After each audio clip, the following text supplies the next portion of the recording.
En 2001, ma femme et moi cherchions une garderie pour la cadette de nos enfants, Blanche, qui avait 2 ans et demi à l'époque. Après des mois d'attente sur la liste d'un CPE, la direction nous téléphone.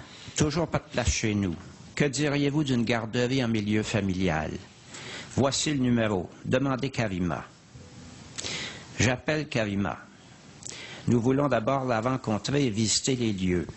Le lendemain, ma femme, ma fille Blanche et moi, nous sommes à sa porte. Je sonne, on ouvre. Une femme apparaît, dont les vêtements ne laissent voir que le visage et les mains. Et j'ai un mouvement de recul intérieur. Un hijab, des pratiquants. Confier à ces gens-là une part de l'éducation de notre enfant, une fille. Je me pique d'être plutôt dépourvu de préjugés ethniques, mais là, mon seuil de tolérance est atteint. De l'islam, j'ai peu d'expérience. Or, la lecture de quelques sermons peu édifiants de l'ayatollah Khomeini, qui m'avait déjà stupéfié à une époque où, exilé à Paris, son islam progressiste était la coqueluche de la gauche intellectuelle européenne. Face à Karima, me reviennent aussi à l'esprit des rencontres pénibles avec des intégristes en Malaisie. J'en avais eu de plus heureuses avec d'autres musulmans malais, mais les mauvaises, même rares, laissent plus de traces. Karima nous invite à entrer. Soyons polis, entrons tant qu'à être venus. Après, il ne sera pas difficile de trouver un prétexte pour nous décider. 5 minutes ne se sont pas écoulées que mes préventions se sont ramollies. Tant on sent partout dans ce foyer l'amour des enfants, dans la décoration, les jouets, l'arrangement du jardin, le bonheur manifeste des petits eux-mêmes. Ma femme et moi rentrons à la maison en nous disant « essayons voir ». Les 18 mois qui suivent seront pour notre fille une merveilleuse période d'épanouissement social, aux côtés d'enfants de toutes origines, certains musulmans, d'autres pas.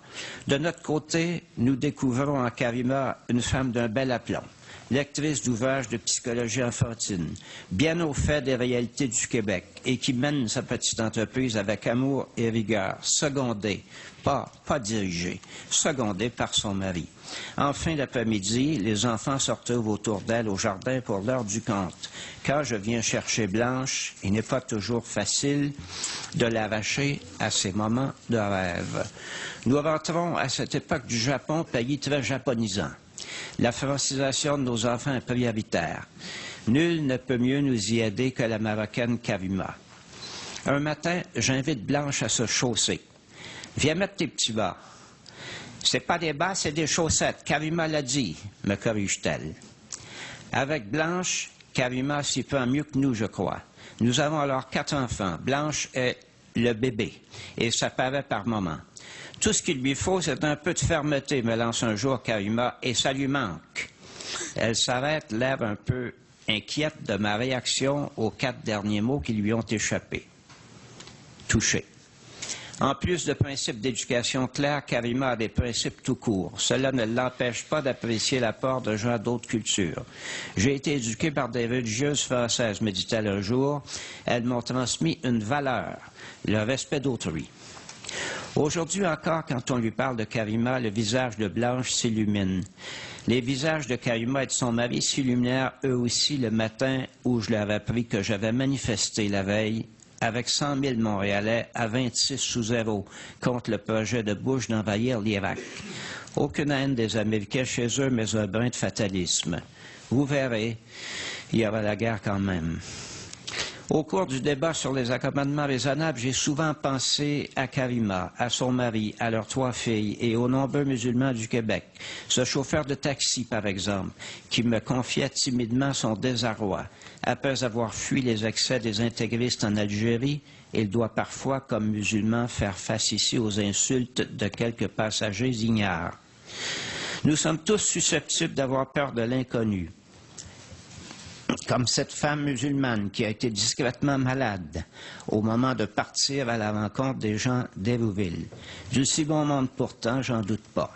Ma femme et moi aussi, nous étions inquiets la première fois que Karima nous est apparue dans l'embrasure de sa porte. Le 11 septembre 2001 a eu son effet. Mais pensons-y bien. Il y a 150 000 musulmans au Québec. S'ils étaient tous des poseurs de bombes ou des lapideurs de femmes adultères, si même 1 sur 1000 l'était, n'aurions-nous pas infiniment plus de problèmes que ce n'est le cas? Naturel donc est la peur de l'inconnu, mais trop naturel aussi la tentation de l'exploiter, sans penser aux conséquences, pour vendre de la copie, augmenter sa cote d'écoute, engranger un vote vite, comme on dit parfois de certains entrepreneurs qui veulent faire une pièce vite. On pensait que la liberté de croire comme celle de ne pas croire et de pratiquer ou pas, selon sa conscience, à condition de respecter aussi la liberté des autres, faisait partie des conquêtes de notre civilisation.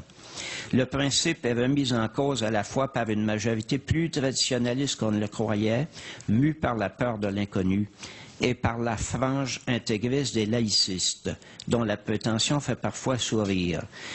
Les religions sont la cause de toutes les guerres, écrit un lecteur de la presse.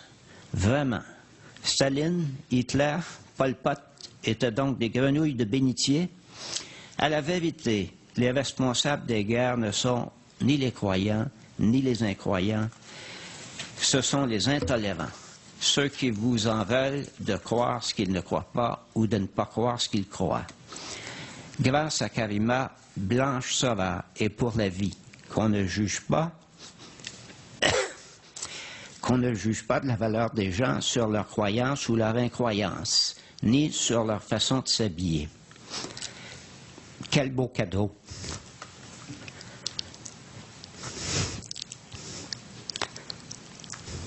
Quel beau cadeau que cette rencontre avec Karima.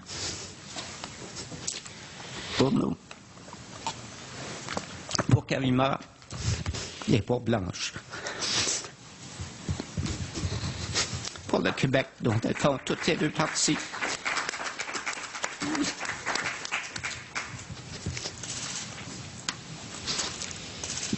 Et pour notre planète toujours plus petite. Merci. Merci, M. Dorion. Je crois que c'est un cadeau pour Karima et pour nous aussi. Je crois que c'est un témoignage qui vaut bien des arguments, bien des questions-réponses. Nous vous avons dit que vous aviez une demi-heure, que vous pouviez en user comme vous vouliez, et même au dépend de la période qu'on aurait voulu utiliser pour les questions-réponses, mais je crois que personne ne le regrettera. Personne ne se sera souvenu des questions que je vous aurais posées. Le témoignage que vous avez lu répond à toutes celles qu'on peut se poser.